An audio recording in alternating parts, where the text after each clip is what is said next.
पर अंबेडकर को नहीं था संस्कृत का ज्ञान, इसलिए जलाई थी मनुस्मृति।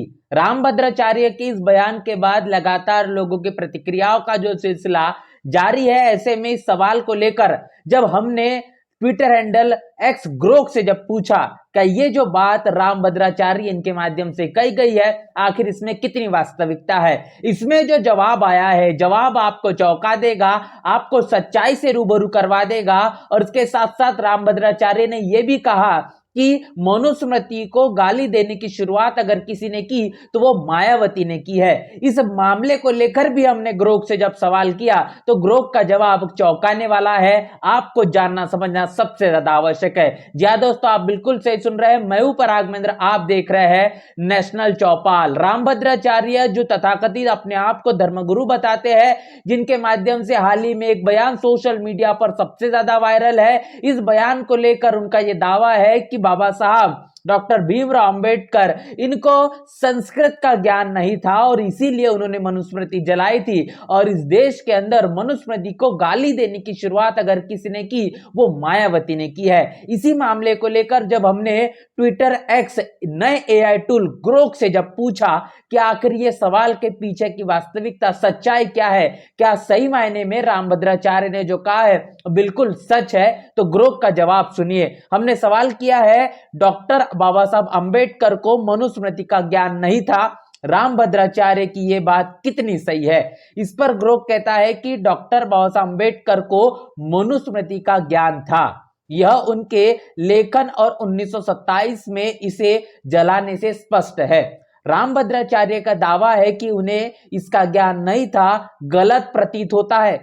अंबेडकर ने जाति का विनाश जैसे कार्यों में मनुस्मृति की आलोचना की, संभवतः अनुवादों के माध्यम से, भले ही उनके संस्कृत प्रवीणता पर बहस हो, ऐतिहासिक साक्ष्य उनके गहरे समझ का समर्थन करते हैं। तो इस बयान से, इस दिए हुए जवाब से ये बात साबित होती है कि रामभद्राचार्य का किया गया दावा यह सरासर ग्रोक यहां पर गलत बता रहा है। डॉक्टर अंबेडकर को मनुस्मृति का ज्ञान था, वो भलीभांति मनुस्मृति को जानते थे और जिस तरीके से 1927 में उन्होंने मनुस्मृति को जलाया है, रामभद्राचार्य ने जो दावा किया है वो गलत बताने का काम ग्रोक के जरिए किया गया है। डॉक्टर अंबेडकर ने अपने जीवन में जाति का विनाश जैसी एक बहुत ही महत्वपूर्ण किताब लिखी और जिसमें मनुस्मृति के बड़े पैमाने पर उन्होंने आलोचना भी की है। इसके साथ साथ कई अनुवादों के जरिए यह बहस का मामला है कि बाबा साहब को संस्कृत का ज्ञान नहीं था, लेकिन कई ऐसे दस्तावेज और सबूत मिलते हैं जिसमें साफ तौर पर देखने को मिलता है कि बाबा साहब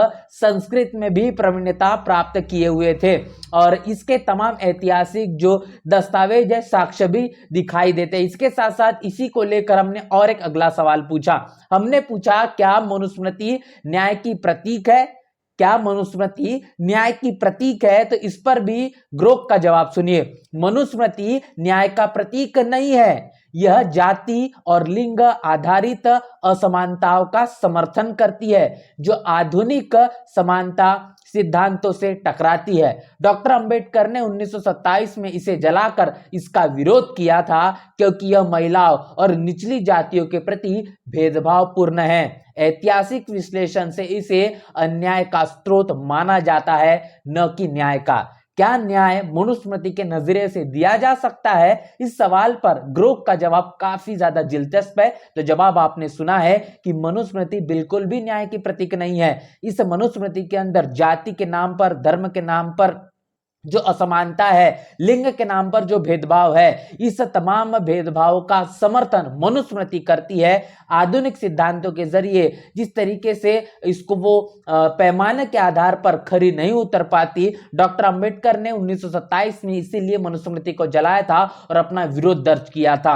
यह महिलाओं के प्रति, निचली जातियों के प्रति एक भेदभाव और घटिया मानसिकता रखती है। ये मनुस्मृति में साफ तौर पर लिखा हुआ है और ऐतिहासिक विश्लेषण इसे अन्याय का स्रोत बताते हैं। तमाम जो दस्तावेज, जो साक्ष्य मिलते हैं, इससे प्रतीत होता है कि मनुस्मृति ये अन्याय को साबित करने के लिए, अन्याय लादने के लिए सबसे बड़ा स्रोत माना गया है, न कि न्याय का।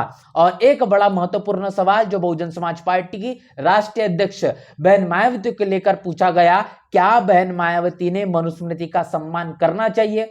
जिस तरीके से इस बात को लेकर रामभद्राचार्य कह रहे हैं कि मनुस्मृति का अपमान, मनुस्मृति को गाली अगर सबसे पहले किसी ने दी वो मायावती ने दी है, तो फिर सवाल ये उठता है क्या बहन मायावती को मनुस्मृति का सम्मान करना चाहिए। ये सवाल जब ग्रोक से हमने पूछा तो ग्रोक कहता है कि बहन मायावती को मनुस्मृति का सम्मान नहीं करना चाहिए, क्योंकि यह जाति और लिंग असमानताओं से जुड़ी है। अंबेडकर ने 1927 में इसे जलाया था और मायावती उनकी विचारधारा का पालन करती है। मनुस्मृति को अन्याय का स्रोत माना जाता है, जो मायावती के असमानता और सामाजिक न्याय के सिद्धांतों के खिलाफ है। उन्होंने 2024 में डीयू से इसे पाठ्यक्रम से हटाने के फैसले का स्वागत भी किया था। तो आप देख पा रहे हैं कि किस तरीके से बहन मायावती को लेकर ग्रोक ने जो जवाब दिया है, यहां पर साफ तौर पर यह पता चलता है कि बहन मायावती को मनुस्मृति का कदापि सम्मान नहीं करना चाहिए, क्योंकि इस मनुस्मृति में जाति और लिंग के नाम पर असमानता इसमें जुड़ी है, जो अन्याय का सबसे बड़ा स्रोत है। और इसीलिए बाबा साहब ने 1927 में मनुस्मृति को 25 दिसंबर में जलाया था। मायावती उनकी विचारधारा, मतलब डॉक्टर बाबा साहब अम्बेडकर इनकी विचारधारा पर चलती है, उनका पालन करती है, और जिस विचारधारा पर बाबा साहब ने जो रास्ता दिखाया है उसी रास्ते और सिद्धांतों पर बहन मायावती अगर चलती है, इसका मतलब वो मनुस्मृति का पालन या फिर मनुस्मृति का सम्मान करना कदापि यहां पर जो है वो पैमाने बैठते ही नहीं है। दूसरी तरफ जो मायावती के सम्मान और सामाजिक न्याय के तमाम सिद्धांतों के खिलाफ है, जहां पर मनुस्मृति का एक सिद्धांत और बाबा साहब के सिद्धांत ये एक दूसरे के वो नदी के किनारे है, वो समुद्र के किनारे है, जो कभी मिल नहीं सकते। और उसी तरीके से मनुस्मृति को जिस तरीके से दिल्ली विश्वविद्यालय में पढ़ाने के लिए एक हाल ही में तमाम जो रिक्रूटमेंट्स निकली थी, उसका विरोध भी बहुजन समाज पार्टी के राष्ट्रीय अध्यक्ष बहन मायावती के जरिए जताया गया था। उन्होंने 2024 में दिल्ली विश्वविद्यालय के पाठ्यक्रम में मनुस्मृति को हटाने के फैसले का स्वागत भी किया था। तो ये तमाम वो प्रतिक्रिया रामभद्राचार्य ने इसको लेकर की है कि डॉक्टर अंबेडकर, इनको संस्कृत का ज्ञान नहीं था इसलिए उन्होंने मनुस्मृति जलाई। लेकिन सच्चाई क्या है ये ग्रोक ने आपके साथ साझा कर दी है। बहन मायावती ने मनुस्मृति को गाली देने की शुरुआत की, ये बात जो कही गई है आखिर ऐसा क्यों, इसके पीछे का कारण भी ग्रोक ने आपके साथ साझा कर दिया है। ये तमाम प्रतिक्रियाओं को लेकर, इन तमाम जवाबों को लेकर आप क्या सोच रहे हैं लिखकर कमेंट बॉक्स में जरूर बताएं। बने नेशनल चौपाल के साथ मिलते हैं नए वीडियो में, तब तक के लिए जय भीम जय भारत।